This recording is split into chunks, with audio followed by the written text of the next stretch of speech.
Hi ചക്കരകളെ, എല്ലാവർക്കും നമ്മുടെ പുതിയൊരു വീഡിയോയിലേക്ക് സ്വാഗതം കേട്ടോ. അപ്പോൾ ഞാൻ രാവിലെ ചായ കുടിയെല്ലാം കഴിഞ്ഞതിന് ശേഷം പിന്നെ വേഗം തന്നെ ഉള്ളി, വെളുത്തുള്ളി, ഇഞ്ചി അങ്ങനെയുള്ള ഐറ്റംസൊക്കെ കുറച്ച് നേരാക്കി എടുക്കുന്നുണ്ട് കേട്ടോ. അത് നേരാക്കി കഴിഞ്ഞതിന് ശേഷം പിന്നെ നമുക്ക് അതൊക്കെ ഒന്ന് ചതച്ചെടുക്കുന്ന പരിപാടിയിലാണ്. ഇഞ്ചിയും വെളുത്തുള്ളിയും മാത്രം ചതച്ചെടുത്താൽ മതി കേട്ടോ. അതെല്ലാം ചതച്ച് മാറ്റിയതിന് ശേഷം പിന്നെ ഞാൻ എന്താ പറയുക, കുറച്ച് ഇറച്ചി വാങ്ങിയിട്ടുണ്ടായിരുന്നു കേട്ടോ. അതൊക്കെ ഒന്ന് ക്ലീൻ ചെയ്ത് നേരത്തെ തന്നെ വെച്ചിട്ടുണ്ടായിരുന്നു. ഇനി നമുക്കതൊക്കെ ഒന്ന് വേവിച്ചെടുക്കണം കേട്ടോ. അപ്പോൾ ഞാൻ ആദ്യം തന്നെ കുക്കർ എടുത്തിട്ടുണ്ട്. കുക്കറിലാണ് കേട്ടോ നമ്മൾ വേവിച്ചെടുക്കുന്നത്. അപ്പോൾ നമ്മൾ വാങ്ങിയിരിക്കുന്നത് ബീഫാണ് കേട്ടോ. ഒരു 1/2 കിലോ ബീഫിലേക്ക് 1 സ്പൂൺ മുളക് പൊടി, ഒരു കുഞ്ഞ് സ്പൂൺ മല്ലിപ്പൊടി, കുറച്ച് മഞ്ഞൾപ്പൊടി, പിന്നെ 1 സ്പൂൺ ഇഞ്ചിയും വെളുത്തുള്ളി ചതച്ചത്, പിന്നെ ആവശ്യത്തിനുള്ള ഉപ്പ്, പിന്നെ അതുപോലെ കുറച്ച് വെളിച്ചെണ്ണ കേട്ടോ. ഇതെല്ലാം കൂടെ ചേർത്തിട്ട് നന്നായി തന്നെ തിരുമ്പി എടുത്തിട്ട് നമുക്കിത് വേവിച്ചെടുക്കാം കേട്ടോ. വെള്ളം ചേർക്കേണ്ട ആവശ്യമില്ല. വെള്ളം ചേർക്കാണ്ട് വേണം കേട്ടോ നമ്മളിത് വേവിച്ചെടുക്കാൻ വേണ്ടിയിട്ട്. വേവുന്ന സമയത്ത് നമ്മുടെ ബീഫിൽ നിന്ന് തന്നെ വെള്ളമൊക്കെ ഇറങ്ങി വരും കേട്ടോ. അപ്പോൾ അതുകൊണ്ട് വെള്ളം ചേർക്കണ്ട. അപ്പം ഞാൻ നന്നായി തന്നെ തിരുമ്പി കൊടുത്തതിന് ശേഷം പിന്നെ ഒരു തണ്ട് കറിവേപ്പില കൂടെ ചേർത്ത് കൊടുക്കുന്നുണ്ട് കേട്ടോ. അപ്പോൾ നമ്മുടെ ബീഫിന് നല്ല മണവും ടേസ്റ്റും ആയിരിക്കും. അതുകൂടെ ചേർത്ത് നന്നായി തന്നെ മിക്സ് ചെയ്ത് എടുത്തിട്ടുണ്ട് കേട്ടോ. അപ്പോൾ നമ്മൾ വെള്ളം ചേർത്തിട്ടില്ല കേട്ടോ. ഇനി ഇത് അടച്ച് വെച്ചിട്ട് ഒരു 5-6 വിസിൽ നമുക്ക് അടുപ്പിച്ചെടുക്കാം. നമ്മുടെ ബീഫിൻ്റെ വേവിനനുസരിച്ച് നമുക്ക് അടുപ്പിച്ചെടുക്കാം കേട്ടോ. ആദ്യം ഹൈ ഫ്ലെയിമിൽ വെച്ചിട്ട് ഒരു വിസിൽ അടിച്ചതിന് ശേഷം മീഡിയം ടു ലോ ഫ്ലെയിമിൽ വെച്ചിട്ട് ഒരു 6 വിസിലും കൂടെ അടിച്ചു കഴിഞ്ഞാൽ നമ്മുടെ ബീഫ് നന്നായി തന്നെ വെന്ത് കിട്ടും കേട്ടോ. പിന്നെ അതിന് ശേഷം ഞാനൊരു കുഞ്ഞ് ബൗളെടുത്തിട്ട് അതിലൊരു പകുതി മുക്കാലും ചെറിയുള്ളി എടുത്തിട്ടുണ്ട് കേട്ടോ. ഒരു 10-15 ചെറിയുള്ളി ഉണ്ടാകും കേട്ടോ. അപ്പോൾ കുറച്ച് വലിയ ചെറിയുള്ളി ആയ കാരണം ഒരു 10 മതിയാകും.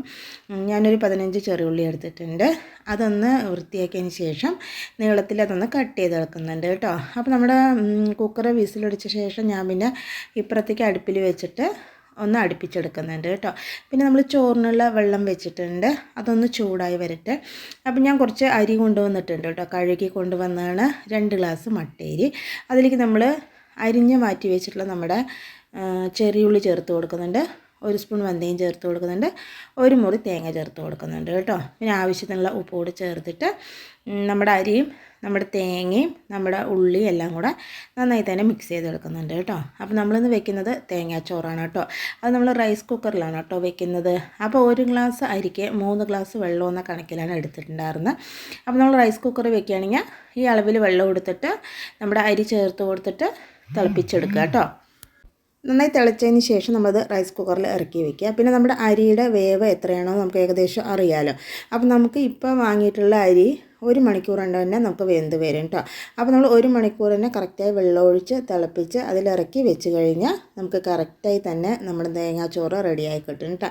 ഇനിയിപ്പോൾ റൈസ് കുക്കർ ഇല്ലയെന്നുണ്ടെങ്കിൽ നമ്മൾ ഇതേ അളവിൽ നമ്മുടെ സാധാ കുക്കറിൽ ചേർത്തിട്ട് അടച്ച് വെച്ചിട്ട് നമ്മുടെ അരിക്ക് എത്ര വേവാണോ അത്രയും വിസിലടിച്ചിട്ട് ഓഫ് ചെയ്താൽ കറക്റ്റായി കിട്ടും കേട്ടോ. അപ്പോൾ റൈസ് കുക്കറിൽ നല്ല സിമ്പിളായി തന്നെ നമ്മൾ തേങ്ങാച്ചോറ് റെഡിയായി കിട്ടും കേട്ടോ.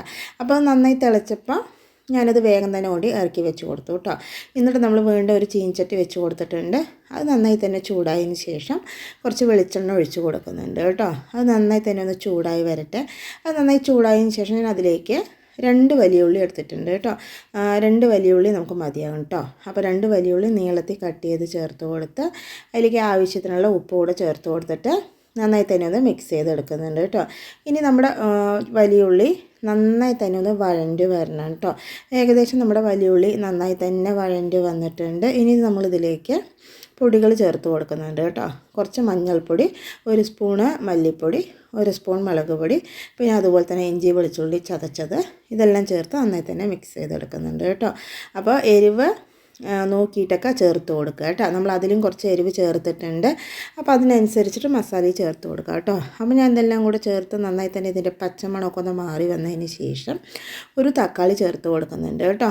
അതുകൂടെ ചേർത്ത് നന്നായി തന്നെ മിക്സ് ചെയ്തതിന് ശേഷം അടച്ച് വെച്ചിട്ട് ഒന്ന് വേവിച്ചെടുക്കുന്നുണ്ട്. നമ്മുടെ തക്കാളി ഉടഞ്ഞു വരട്ടെ കേട്ടോ.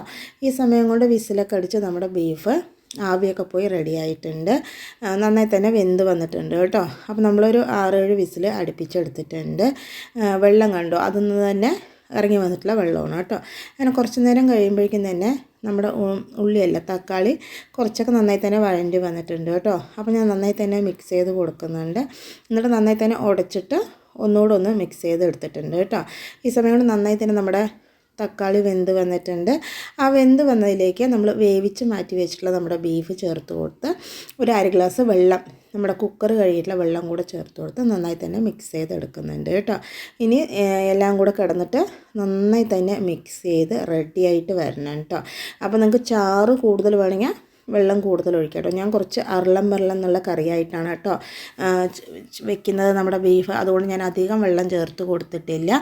പിന്നെ നന്നായി തിളപ്പിക്കാൻ വേണ്ടിയിട്ട് നമ്മൾ അടച്ച് വെച്ച് കൊടുത്തിട്ടുണ്ടായിരുന്നു. പിന്നെ നമ്മൾ ഒന്ന് ഓപ്പൺ ചെയ്തിട്ട് അതിലേക്ക് നമ്മൾ തേങ്ങാക്കൊത്ത് ചേർത്ത് കൊടുക്കുന്നുണ്ട് കേട്ടോ. തേങ്ങാക്കൊത്ത് ചേർക്കുമ്പോൾ നല്ല ടേസ്റ്റാണ് കേട്ടോ നമ്മുടെ ബീഫ് കഴിക്കാൻ വേണ്ടിയിട്ട്.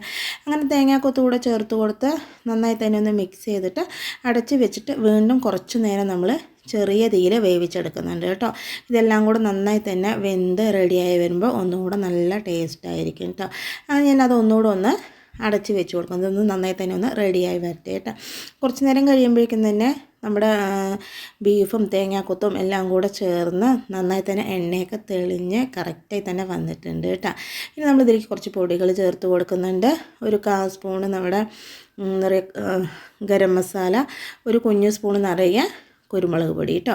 ഇതൊക്കെ നിങ്ങളുടെ ടേസ്റ്റിന് ചേർത്ത് കൊടുക്കുക കേട്ടോ. അപ്പോൾ കുരുമുളക് പൊടിയൊക്കെ ചേർക്കുന്നത് കൊണ്ട് തന്നെ അതിനനുസരിച്ചിട്ട് വേണം നമ്മൾ മുളക് പൊടിയൊക്കെ ചേർത്ത് കൊടുക്കാൻ വേണ്ടി കേട്ടോ. ഇത് എങ്ങനെയല്ല കേട്ടോ, കാണുമ്പോൾ നല്ല കളറായിരുന്നു കേട്ടോ. നമ്മുടെ ഫോണിൽ അത്ര കളർ അറിയുന്നില്ല, നല്ലൊരു ഡാർക്ക് കളർ തന്നെയായിരുന്നു കേട്ടോ നമ്മുടെ ബീഫ്. അപ്പോൾ ഞാൻ ഇത്രയും നാൾ വെച്ച ബീഫിൽ ഇന്ന് വെച്ചിട്ടുള്ള ബീഫാണ് കേട്ടോ. അടിപൊളി ടേസ്റ്റ് ആയിട്ടുണ്ടായിരുന്നു. ഇപ്പം നമ്മൾ അരളം അങ്ങനെ ഒരു സൈസിലാണ് കേട്ടോ നമ്മുടെ ബീഫ് ഉണ്ടാക്കിയെടുത്തിരിക്കുന്നത്. നിങ്ങൾക്ക് ഇതിലും ഡ്രൈ ആയിട്ട് വേണമെങ്കിൽ എടുക്കാം, ഇല്ലെങ്കിൽ ഇതിലും ചാറ് കൂട്ടിയിട്ട് വേണമെങ്കിലും എടുക്കാം കേട്ടോ. പിന്നെ അതിൽ ആവശ്യത്തിന് ഞാൻ കറിവേപ്പില കൂടെ ചേർത്ത് നന്നായി തന്നെ ഒന്ന് മിക്സ് ചെയ്തെടുത്തിട്ടുണ്ട് കേട്ടോ. ഇപ്പോൾ നമ്മുടെ ബീഫ് കറി റെഡി ആയിട്ടുണ്ട്. ഇപ്പോൾ നമ്മുടെ ബീഫ് നന്നായി തന്നെ പെരണ്ടിരിക്കുന്നുണ്ട്, മസാലയിൽ നല്ലപോലെ തന്നെ പെരണ്ട് റെഡി ആയിട്ടുണ്ട് കേട്ടോ. അപ്പോൾ ഞാനിതൊന്ന് അടച്ച് വെച്ച് മാറ്റി വെച്ച് കൊടുക്കുന്നുണ്ട്. ഇപ്പോൾ നമ്മുടെ കറി റെഡി ആയിട്ടുണ്ട് കേട്ടോ. കുറച്ച് നേരം കഴിയുമ്പോഴേക്കും നമ്മുടെ ചോറും റെഡിയാകും. അപ്പോൾ അതെല്ലാം മാറ്റി വെച്ചതിന് ശേഷം ഞാൻ വേഗം തന്നെ ദോശ ഉണ്ടാക്കി എടുക്കുന്നുണ്ട് കേട്ടോ. അപ്പോൾ നമുക്ക് രാവിലെ കഴിക്കാൻ വേണ്ടിയിട്ട് ദോശയാണ് കേട്ടോ. നമ്മൾ കൂടൽമാണിക്യത്തിൽ പോകുന്ന സമയത്ത് ആ എൻട്രൻസിൽ തന്നെ നിറയെ മൺചട്ടികൾ കണ്ടിട്ടുണ്ടായിരുന്നില്ലേ? നല്ല രസമായിരുന്നു കേട്ടോ മൺചട്ടി കാണാൻ വേണ്ടിയിട്ട്. അപ്പോൾ അതിൽ ഞാൻ മൺചട്ടി വാങ്ങണം എന്ന് വിചാരിച്ചിട്ടുണ്ടായിരുന്നു കേട്ടോ. അപ്പോൾ ഞാനൊരു നല്ലൊരു ചട്ടി വാങ്ങണം വിചാരിച്ചു. നമ്മുടെ അക്ഷയ വെള്ളം കുടിക്കാനുള്ള കൂജ പോലത്തെ ഐറ്റംസൊക്കെ ഉണ്ടായിരുന്നു കേട്ടോ. അതിൽ പൈപ്പൊക്കെ ഇങ്ങനെ സെറ്റ് ചെയ്തിട്ട്, അപ്പോൾ അവൾക്ക് അത് വാങ്ങണമെന്നുണ്ടായിരുന്നു കേട്ടോ. പിന്നെ തിരിച്ച് വരുന്ന സമയത്ത് നല്ല ചൂടായ കാരണം പിന്നെ അതൊന്നും നിന്ന് വാങ്ങാൻ നിന്നിട്ടുണ്ടായിരുന്നില്ല കേട്ടോ. അങ്ങനെ നമ്മളത് നിന്നൊക്കെ തിരിച്ച് വന്ന് ട്രെയിൻ കയറാൻ വേണ്ടി റെഡി ആയിട്ട് നിൽക്കുകയായിരുന്നു കേട്ടോ. ട്രെയിൻ കയറാൻ വേണ്ടി നിൽക്കുമ്പോൾ തന്നെ പ്ലാറ്റ്ഫോമിൽ നല്ല തിരക്കായിരുന്നു കേട്ടോ. അപ്പോൾ ട്രെയിനിൽ രാവിലെ പോകുമ്പോഴും അത്യാവശ്യം തിരക്കൊക്കെ ഉണ്ടായിരുന്നു കേട്ടോ. അപ്പോൾ അതുപോലെ നമുക്ക് കുറച്ച് തിരക്കുണ്ടെങ്കിലും കുഴപ്പമില്ലാണ്ടൊക്കെ കയറാമെന്ന് നമ്മൾ വിചാരിച്ചിരുന്നു കേട്ടോ. അങ്ങനെ കുറച്ച് നേരം കഴിയുമ്പോഴേക്കും ട്രെയിൻ വന്നു കേട്ടോ. ട്രെയിൻ വരുന്ന സമയം നോക്കുമ്പോണ്ട് ട്രെയിൻ ഫുള്ള് തിരക്കായിരുന്നു കേട്ടോ. ഞാൻ ആദ്യമായിട്ടാണ് കേട്ടോ ഇത്രയും തിരക്കുള്ള ട്രെയിനിൽ കയറുന്നത്. നിൽക്കാനും കൂടെ സ്ഥലമില്ല, ഉള്ളിലേക്ക് അങ്ങോട്ട് കയറി നിൽക്കാനും കൂടെ സ്ഥലം ഉണ്ടായിരുന്നില്ല കേട്ടോ. അത്രയും തിരക്കായിരുന്നു കേട്ടോ. അപ്പോൾ ഞാനിങ്ങനെ ആലോചിക്കായിരുന്നു, ഈ തിരക്കിൽ ആ മൺചട്ടി നമ്മൾ വാങ്ങിയിട്ട് വന്നിട്ടുണ്ടായിരുന്നുണ്ടെങ്കിൽ ആ ഒരു അവസ്ഥ ഞാൻ ആലോചിക്കുകയായിരുന്നു കേട്ടോ. തിരിച്ചിവിടെ വീടെത്തിയിട്ട് നോക്കുമ്പോൾ വെക്കുന്ന വെള്ളം വെക്കാൻ വേണ്ടിയിട്ടുള്ള ആ കോജി ഉണ്ടല്ലോ, അതിൽ അവസാനം നമുക്ക് പൈപ്പ് മാത്രമേ കിട്ടുന്നുണ്ടായിരുന്നുള്ളൂ കേട്ടോ. അങ്ങനെ ആയി പോയേനെ കേട്ടോ. നമ്മൾ അത് വാങ്ങിയിട്ടുണ്ടായിരുന്ന അത്രയും തിരക്കായിരുന്നു കേട്ടോ. നിൽക്കാൻ പോലും സ്ഥലം ഉണ്ടായിരുന്നില്ല. ഒന്നാമത്തത് അത് നമ്മൾ പോയത് വ്യാഴാഴ്ചയായിരുന്നു, വെള്ളിയാഴ്ച ഇലക്ഷനാണ്. അപ്പോൾ അതിന് എല്ലാവരും തിരിച്ച് നാട്ടിലേക്ക് വരുന്ന ഒരു തിരക്ക്. പിന്നെ ഓരോ സ്റ്റേഷനിലും അതുപോലെ തന്നെ തിരക്കുണ്ടായിരുന്നു കേട്ടോ. അപ്പോൾ എല്ലാം കൂടെ നമ്മൾ ആ മൺചട്ടി വാങ്ങാണ്ടിരുന്നത് നന്നായിരുന്നു കേട്ടോ വിചാരിക്കുന്നുണ്ടായിരുന്നു. കാണാൻ തന്നെ നല്ല ഭംഗിയായിരുന്നു കേട്ടോ. കറുപ്പ് കളറുള്ള മൺചട്ടി, അതുപോലെ ചുവന്ന കളറുള്ള മൺചട്ടികൾ, പല സൈസിലെ ചീനിച്ചട്ടി പോലെ, അങ്ങനെ വെള്ളം കുടിക്കാൻ പോലെ കാണാനൊക്കെ നല്ല ഭംഗിയായിരുന്നു. പക്ഷേ നമ്മൾ വാങ്ങിയിട്ടില്ല. ആ കുപ്പി ഗ്ലാസ് തന്നെ ആരോ പറയും പോലെ പൊട്ടാണ്ടാണ് കേട്ടോ നമ്മൾ ഇങ്ങോട്ട് എത്തിച്ചിട്ടുണ്ടായിരുന്നത്. അത് തന്നെ ഞാൻ താഴെ കൂടെ വെക്കാണ്ട് നമ്മൾ വീടെത്തോളം കൈ തന്നെ പിടിച്ചുകൊണ്ടിരിക്കുകയായിരുന്നു കേട്ടോ. ഒറ്റപ്പാലം അങ്ങോട്ട് കഴിഞ്ഞപ്പോഴായിരുന്നു കേട്ടോ കുറച്ച് തിരക്കൊഴിഞ്ഞിട്ടുണ്ടായിരുന്നത്. തിരക്ക് കണ്ടപ്പോഴാണ് കേട്ടോ നമ്മൾ വിചാരിച്ചിട്ടുണ്ടായിരുന്നത് അത് വാങ്ങാതെ ഇരുന്നത് നന്നായി എന്ന്. അങ്ങനെ അതൊക്കെയാണ് കേട്ടോ നമ്മൾ തൃശ്ശൂർ പോയിട്ടുള്ള ബാക്കി കുറച്ച് വിശേഷങ്ങൾ.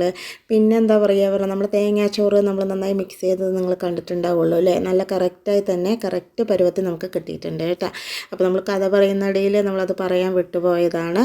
അപ്പോൾ ഇതൊക്കെയാണ് കേട്ടോ നമ്മുടെ തേങ്ങാച്ചോറും ബീഫും ആയിട്ടുള്ള റെസിപ്പി നമ്മൾ കാണിച്ചിരിക്കുന്നത്. അപ്പോൾ നമ്മുടെ തേങ്ങാച്ചോറും ബീഫും എല്ലാവർക്കും ഇഷ്ടമായി എന്ന് വിചാരിക്കണം. അപ്പോൾ നാളെ ഉച്ചക്ക് 12:15 പുതിയൊരു വീഡിയോ ആയിട്ട് വരാം.